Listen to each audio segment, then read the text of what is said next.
Welcome to June 2nd, 2026. The Singularity has stopped being a finish line and become a leaderboard.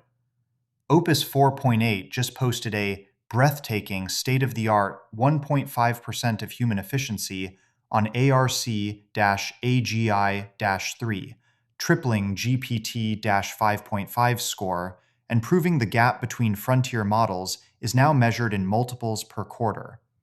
The open weight pack is sprinting to close it.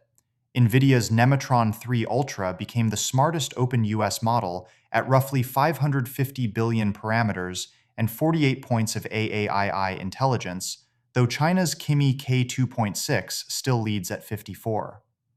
Minimax's new M3 claims to be the only open weight model fusing frontier coding, a million token context, and native multimodality, while undercutting Opus 4.7 at $0.12 per million input tokens against $5. As raw capability commoditizes, the real frontier becomes control.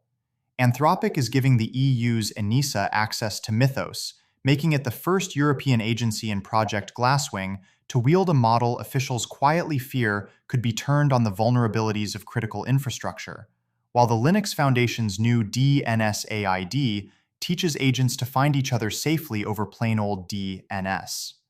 The cautionary tale already landed. Hackers seized the Instagram accounts of the Obama White House, a Space Force chief, and Sephora just by politely asking Meta's support bot to swap the email. The first social engineering attack where the social was optional. When the model writes the code, the institution rewrites itself. Microsoft is reportedly stitching GitHub Copilot, Chat Cowork, and a new autopilot agent into one Copilot super app, collapsing the entire toolchain into a single surface. But consolidation has a cost.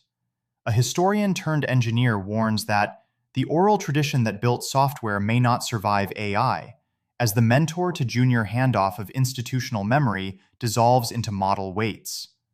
The next cohort may never learn it the old way anyway, since the American Federation of Teachers, the country's second-largest teachers union, just released a 10-point plan to fence off classrooms, capping AI use and banning screens through second grade, unless there is a compelling reason.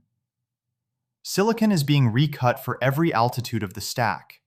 NVIDIA named Anthropic, OpenAI, and SpaceX as launch customers for its Vera CPU, its first standalone data center microprocessor, then shrank that ambition onto a desk with the DGX station, a desk-side AI supercomputer packing 748 gigabytes and 20 petaflops for trillion-parameter models. It shrank further still into the RTX Spark, an ARM consumer chip for laptops built on TSMC3 with MediaTek that Jensen Huang calls the first completely re-engineered, reinvented line of PCs that has happened in 40 years, shipping this fall from Dell to Lenovo.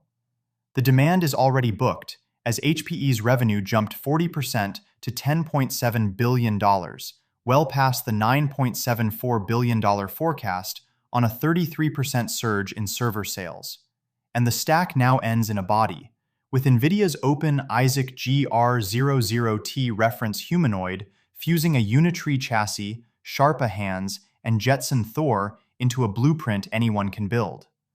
One architecture now spans rack, desk, laptop, and body. All of this runs on capital and copper. Alphabet is raising $80 billion in equity, including a $10 billion vote of confidence from Berkshire Hathaway to feed its infrastructure build-out, even as Ohio suspends the tax break that made it a data center magnet, an early sign the industry must finally pay the full cost of its own warehouses. That freight is fragile, so the US, UK, and Australia are developing AUKUS undersea drones to guard the cables and pipelines carrying the world's data and power. Africa, meanwhile, is leapfrogging straight to clean, with 173 of its 322 new energy projects in 2025 being solar, trailed by hydropower, wind, and gas, as renewables decisively overtake the old power plants on a continent skipping the fossil era altogether. The money is rotating into a new physics of value. SoftBank just passed Toyota to become Japan's most valuable company, ending the automaker's 20-year reign and crowning Masayoshi Son's AI bet over the combustion engine as Tokyo stocks hit an all-time high.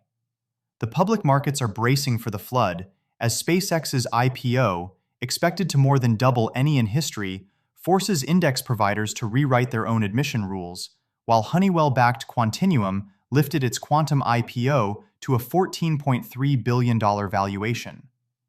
Not everyone made the cut, as hundreds of pre-ChatGPT startups now sit stranded, more than 220 of them fallen unicorns, too inflated for fresh venture money and too unprofitable for Wall Street.